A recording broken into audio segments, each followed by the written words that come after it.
Good morning, dear friends. My name is Robert, and I'm 82 years old. Today I'm going to share with you a story that still weighs on my heart, even after all these years. It's about family, about sacrifice, about what happens when the children you gave everything to turn their backs on you. Before I begin, if you're watching this, please give it a thumbs up, subscribe to the channel, and let me know in the comments where you're watching from. It helps me continue sharing these stories with all of you. Let me take you back to 1960. I was a young man of 17, working at my father's hardware store in Detroit, Michigan.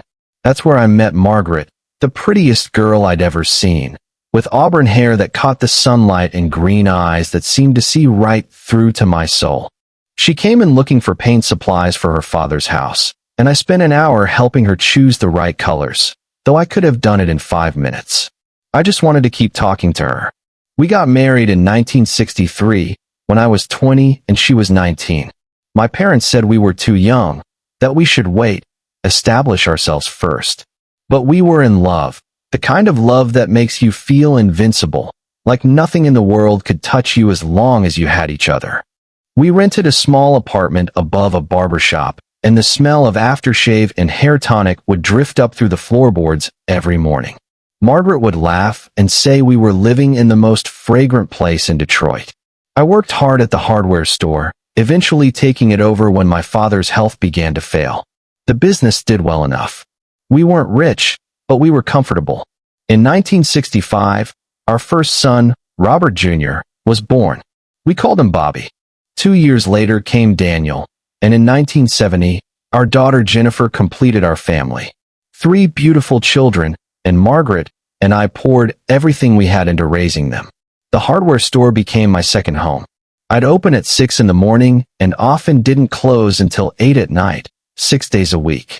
Sundays were for family, for church, for the rare luxury of sleeping past dawn. Margaret managed the household with the precision of a general, making sure the children had everything they needed, even when it meant she went without. I remember one Christmas when she told me she didn't want anything, that the children's gifts were enough. Years later, I found out she'd sold her grandmother's brooch to buy Bobby the bicycle he'd been begging for. The children grew up in a world of abundance compared to what Margaret and I had known. Bobby was athletic, always involved in sports. I spent countless evenings at baseball games, football practices, basketball tournaments. I'd close the store early, rush home to grab Margaret, and we'd sit in the stands cheering until our voices were hoarse. Daniel was the intellectual, always buried in books, always asking questions that made me reach for the encyclopedia. He wanted to be a doctor from the time he was 10 years old. Jennifer was our social butterfly, popular and charming, involved in every school activity imaginable.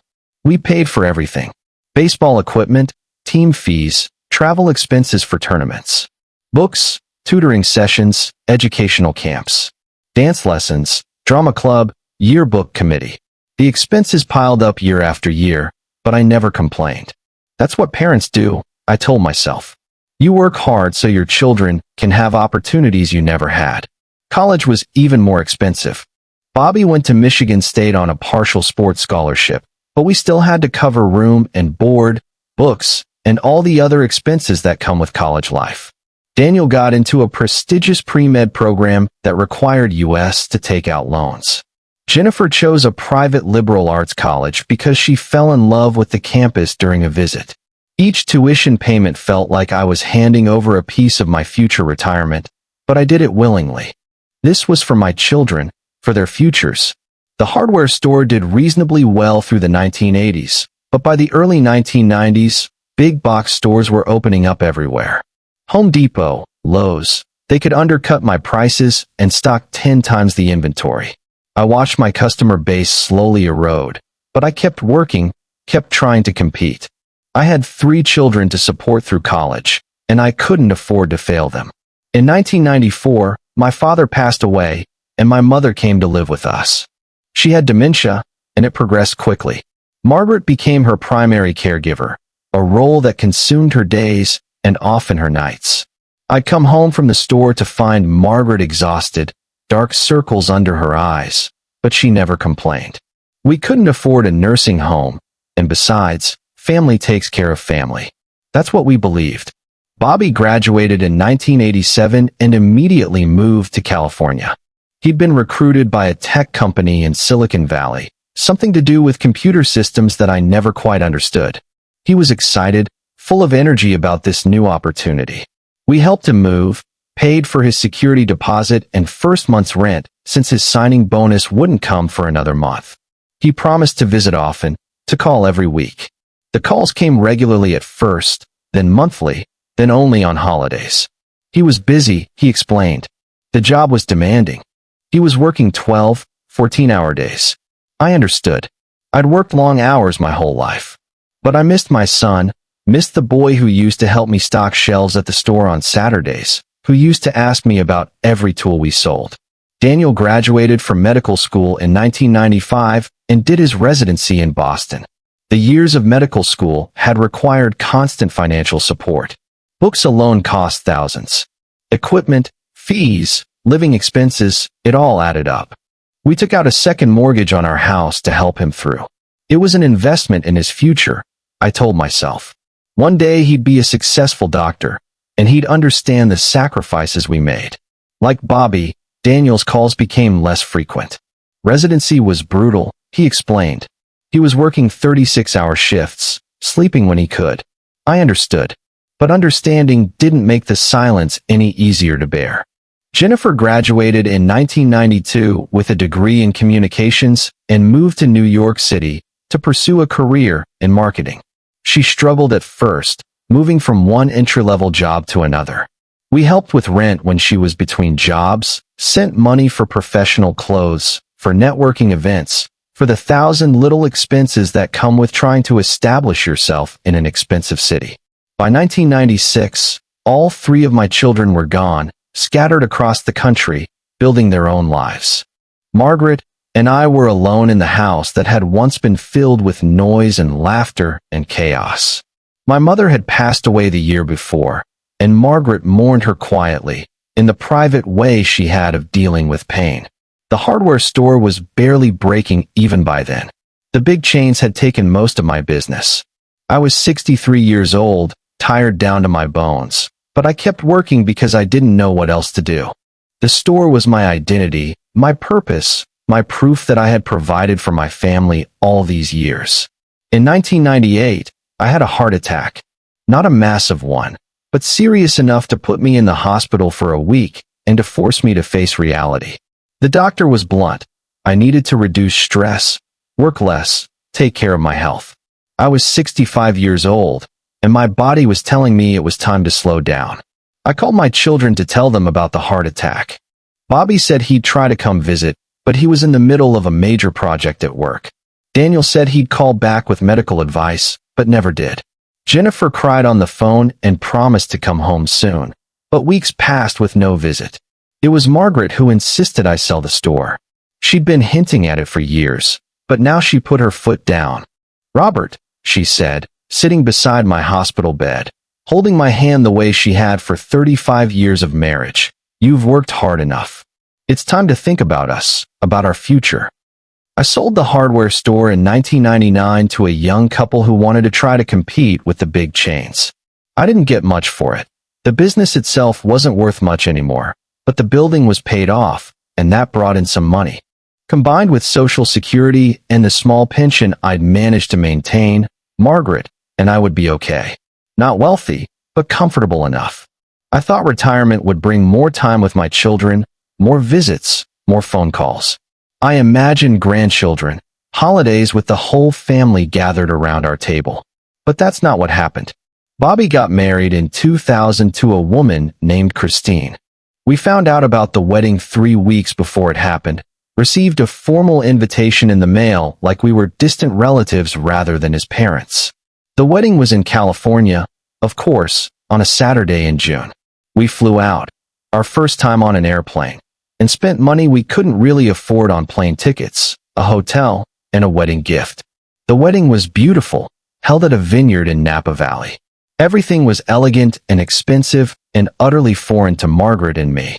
We sat at a table with people we didn't know, watching our son marry a woman we'd met only once before, at a rehearsal dinner where we'd felt completely out of place.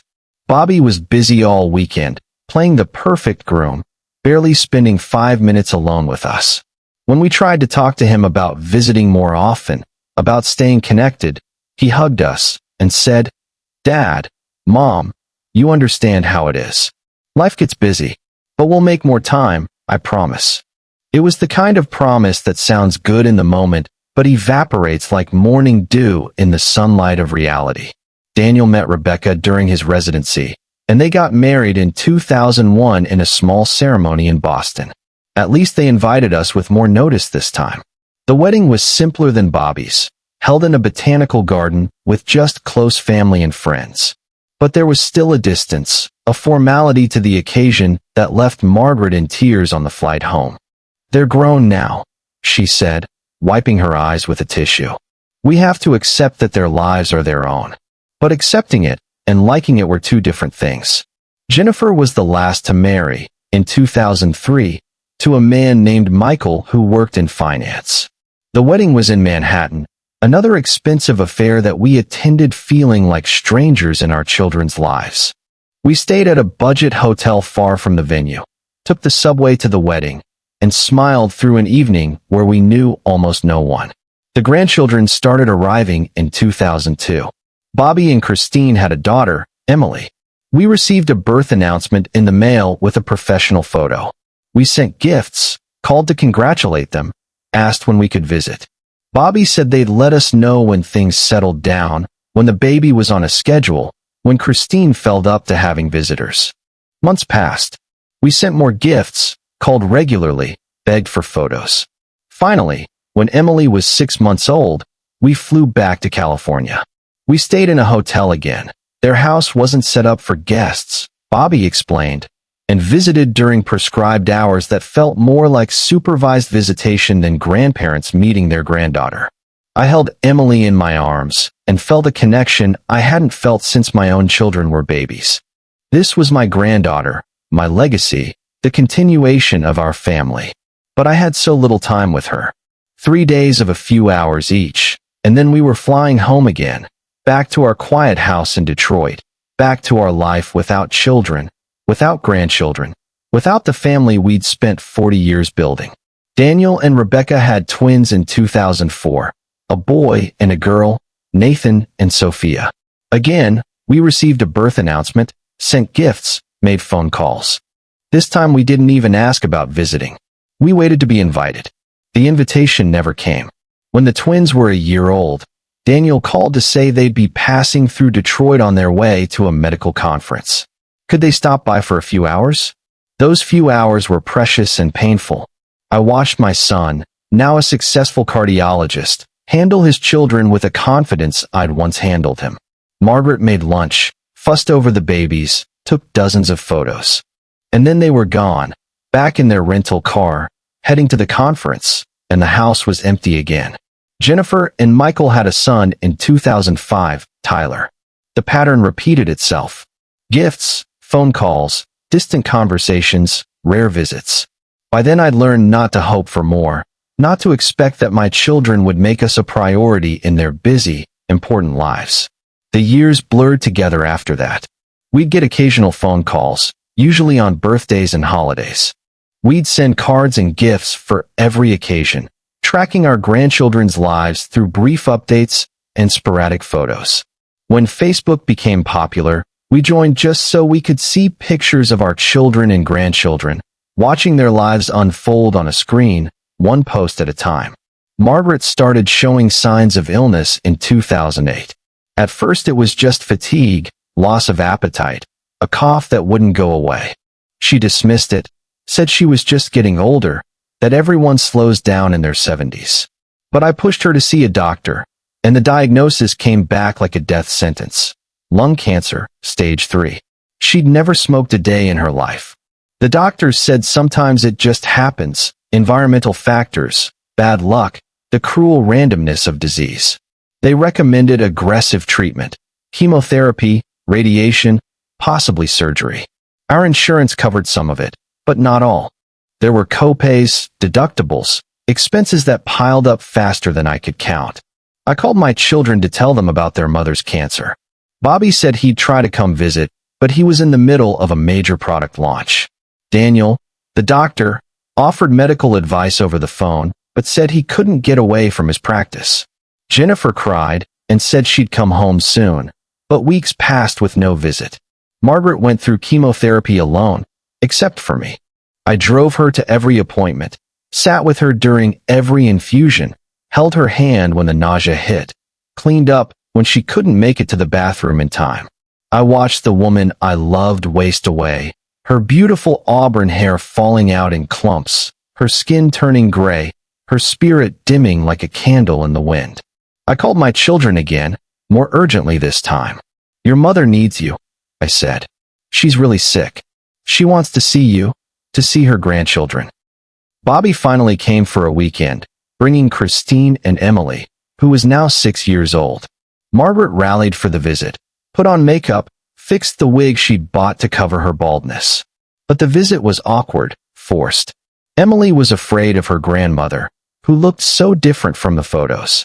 Bobby spent most of the time on his phone, dealing with work emergencies. They left after 2 days, promising to come back soon. Daniel came alone. Rebecca and the twins had conflicting commitments. He stayed for 3 days, examined his mother with professional detachment, discussed her treatment plan with her oncologist. But he couldn't give her what she really needed: his presence, his time, the comfort of having her son beside her. Jennifer made the most effort. She came twice during Margaret's illness, staying for longer visits, helping with nursing care, sitting with her mother during the long afternoons when pain medication made Margaret drowsy and confused. I was grateful for Jennifer's presence, even as I resented that she was the only one who seemed to understand what was at stake. Margaret passed away on November 12, 2010. She was 76 years old. The cancer had ravaged her body, but it was her heart that broke first. The pain of not having her children around, not seeing her grandchildren grow up, not being part of their lives the way she'd dreamed. All 3 of my children came to the funeral. Bobby brought his whole family, Christine and Emily, who was now 8, and a younger son, Marcus, who'd been born 2 years earlier without us even knowing Christine was pregnant. We'd found out about Marcus's birth through a Facebook post. Daniel came with Rebecca and the twins, now 6 years old, whom I barely recognized. They'd grown so much, changed so completely from the babies I'd held for a few hours one afternoon years ago. Jennifer came with Michael and Tyler, who was 5 and shy, hiding behind his mother's legs. The funeral was well attended. Margaret had been active in the church, in community organizations, in the neighborhood. People came to pay their respects, to tell me what a wonderful woman she'd been, how much she'd meant to them. My children played their roles perfectly: the grieving son, the devoted daughter, shaking hands and accepting condolences and looking appropriately sad. But after the funeral, after the burial, after the lunch at our house where neighbors brought casseroles and sympathy, my children left. Back to California, back to Boston, back to New York, back to their lives, where I was an occasional obligation rather than a father who'd just lost his wife of 47 years. I was alone in the house for the first time in my life. Completely alone. No Margaret, no children, no grandchildren. Just me and the silence and the memories that filled every room. The first year after Margaret's death was the hardest. I'd wake up reaching for her side of the bed, finding it empty and cold. I'd cook dinner for 2 out of habit, then stare at the extra plate wondering what I was doing. I'd see something funny or interesting during the day and turn to tell her about it, only to remember that she wasn't there anymore. My children called occasionally, checking in with the perfunctory, "How are you doing, Dad?" I'd say I was fine, because what else do you say? That I'm drowning in loneliness? That the house feels like a mausoleum? That I'd give anything to hear your mother's laugh one more time, to feel her hand in mine, to have my family around me? I didn't say any of that. I said I was fine, and they believed me because it was easier than dealing with the truth. In 2012, I had to have surgery on my hip. Years of hard work, of lifting heavy boxes at the hardware store, had worn down the joint. The surgery was scheduled for June, and I mentioned it to my children during our occasional phone calls. "Let me know how it goes, Dad," Bobby said. "Make sure you follow your doctor's orders," Daniel advised. "Do you need anything?" Jennifer asked, the only one who seemed to realize that hip surgery meant I'd need help. "I'll be okay," I said, because I'd learned not to ask for what I wouldn't receive. I went into surgery alone, came home from the hospital in a taxi, struggled through recovery alone, using a walker to get around, unable to drive, barely able to prepare meals. A visiting nurse came 3 times a week to check on me, and neighbors brought food occasionally, but mostly I was alone. 2 weeks after my surgery, Bobby called. "How'd the hip surgery go, Dad?" "It went fine," I said, not mentioning that I'd been home for 10 days already, that I was struggling, that I could have used some help. My 75th birthday came and went in 2013 with phone calls and cards, but no visits. My 76th, my 77th, the pattern continued. I was a voice on the phone, a name on a card, a distant figure in my children's lives. I sold the house in 2014. It was too big for one person, too full of memories that hurt to face every day. I moved into a small apartment in a senior living complex, 1 bedroom and a kitchenette, with communal dining and activities if I wanted them. It was easier, more manageable, and the money from the house sale gave me a financial cushion. I didn't tell my children I was moving until after it was done. I didn't want to hear their obligatory offers to help, offers I knew they wouldn't follow through on. I hired movers, sorted through 40 years of accumulated possessions, donated most of it to charity. I kept the photo albums, some of Margaret's things, and the few possessions that held real meaning. The years in the senior complex were quiet. I made a few friends, played cards in the common room, attended the occasional dinner or movie night. But mostly I was alone with my thoughts, with my memories, with the growing realization that the children I'd sacrificed everything for didn't need me anymore. Then, in March 2016, my phone rang. It was Bobby. "Dad, hey, it's been a while." It had been 4 months since his last call, but I didn't mention that. "Bobby, good to hear from you. How's everything?" "Great, actually. Really great. Listen, Dad, I wanted to talk to you about something. Do you have a minute?" I had nothing but minutes, hours, days stretching ahead of me, empty and endless. "Sure, son. What's on your mind?" There was a pause, the kind of pause that made my stomach tighten with anticipation. "Well, Dad, you know I've been working in tech for years now, and I've got this opportunity, this incredible opportunity, to start my own company. We've got the product, we've got the team, we've got interest from potential clients. The only thing we're missing is capital." Another pause. I waited. "I was wondering if you might be interested in investing. I know you sold the house, and I thought maybe you'd like to be part of this venture. It's not just about the money, Dad. It's about family, about you being part of something exciting." Investing. He wanted money. That's what this call was about. "How much are you looking for, Bobby?" "Well, we're trying to raise about $2 million total. I was hoping you might be able to contribute around $50,000. I know it's a lot, Dad, but this is a ground floor opportunity. You could double, maybe triple your investment within a few years." $50,000. It was more than half of what I'd made from selling the house, money I'd been living on, money that was supposed to last me the rest of my life. "Bobby, that's a significant amount. I need to think about it." Of course. Take your time. "But, Dad, the thing is, we're trying to close this funding round by the end of the month, so if you could let me know soon, that would be great." We talked a bit more, about nothing really, and then hung up. I sat in my small apartment, staring at the phone, feeling something dark and bitter rising in my chest. For months of silence, and now he calls because he needs money. I didn't call him back. Not that day, not that week. I needed time to think, to process what I was feeling. Part of me wanted to help my son, to support his dream the way I'd supported all their dreams for 40 years. But another part, a part that was tired and hurt and angry, wondered if I was just an ATM machine to my children, useful when they needed something, forgotten the rest of the time.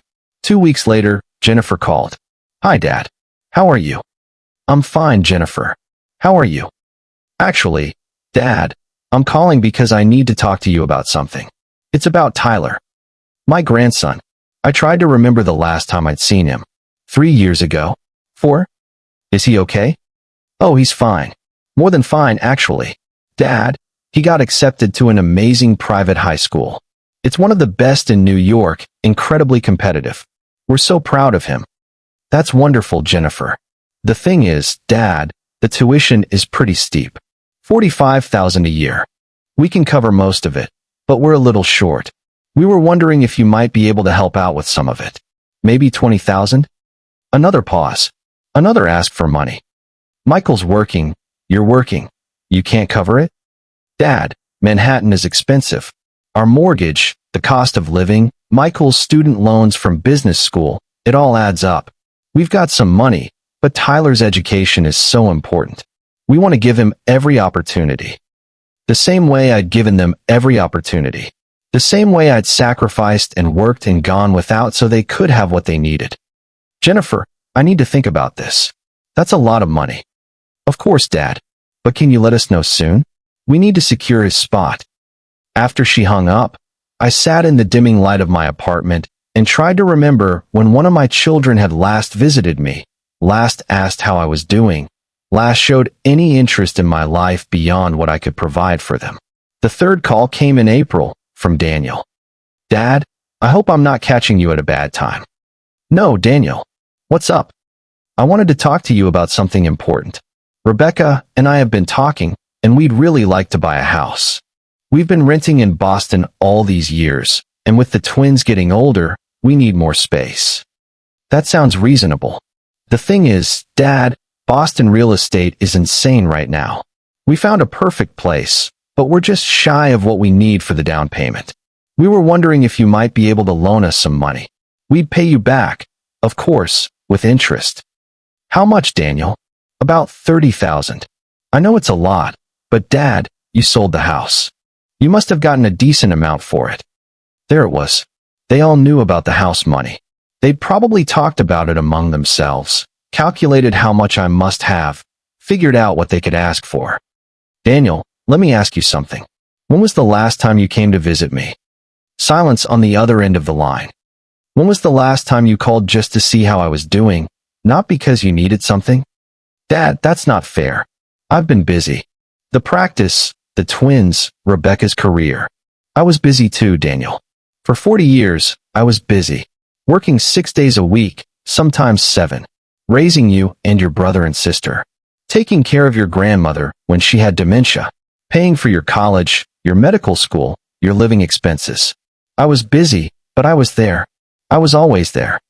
My voice had risen, and I forced myself to calm down. I need to go, Daniel. I'll think about what you asked and get back to you. I hung up before he could respond. That night, I couldn't sleep. I lay in my bed, staring at the ceiling, thinking about the last 6 years since Margaret died. Thinking about the calls that never came, the visits that never happened, the grandchildren I barely knew. Thinking about how I'd become nothing more than a source of money to my children. In the morning, I made a decision. I called all 3 of my children and arranged a conference call for that evening. They were surprised. We'd never done anything like this before, but they agreed. At 7 o'clock, we were all on the line. Bobby from California, Daniel from Boston, Jennifer from New York, and me in my small apartment in Detroit. Thank you all for making time for this. I started. I wanted to talk to all of you together about the requests I've received over the past few weeks. I could hear the anticipation in the silence. They thought I was going to say yes, going to solve all their problems the way I always had. Bobby, you asked me for $50,000 to invest in your startup. Jennifer, you asked for $20,000 for Tyler's tuition. Daniel, you asked for $30,000 for a house down payment. That's $100,000 total. I paused, letting the numbers sink in. When I sold our house, the house where you all grew up, where your mother and I raised you, I netted $85,000. Between that and my Social Security and pension, I was planning to live comfortably for the rest of my life. If I give you what you're asking for, I'll have nothing. Do you understand that? Nothing. Dad, Bobby started, but I cut him off. Let me finish. For 6 years, since your mother died, I've been alone. I've called you, and you've been too busy. I've invited you to visit, and you've had other commitments. I've asked about my grandchildren, and you've sent me Facebook photos like I'm a distant acquaintance rather than their grandfather. My voice was shaking now, but I pushed through. I had hip surgery 3 years ago. Did any of you visit? Did any of you offer to help during my recovery? No. I went through it alone. I've spent birthdays alone, holidays alone, every single day alone. And now, when you need money, suddenly you remember you have a father. Dad, that's not fair, Jennifer said, her voice breaking. We've been busy, but we love you. Do you, Jennifer? Because love is more than words. It's actions. It's showing up. It's being there when someone needs you, not just when you need something from them. Dad, we're sorry, Daniel said. We should have been around more.